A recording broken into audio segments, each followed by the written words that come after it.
Malam sebelum tidur, aku ada nampak Mak Saleh ni dia makan potato salad. Macam sedap je. So today, aku nak cuba buat sebiji-sebiji macam dia buat. Mula-mula, steamkan potato and carrot. Kalau nak rebus pun boleh. And then, aku masak streaky beef tu sampailah dia garing. Nasib baiklah kitanya pakai rice cooker yang banyak function ni. Lembut-lembut potatonya jadinya. And then, masukkan Greek yogurt, mayonis and black pepper. Lepas tu, perahkan lemon, kacau-kacau-kacau. Ambil potato and carrot yang dah di steam tu tadi, lenyek sampailah dia lumat.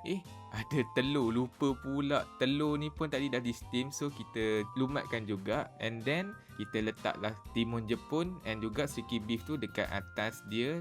Pecahkan telur. Wah, jadilah potato salad. Sedap ke tidak? Jomlah kita cuba rasa. Cuba you rasa potato salad. Rasa dia terlalu sihat untuk I. Tak nak lah.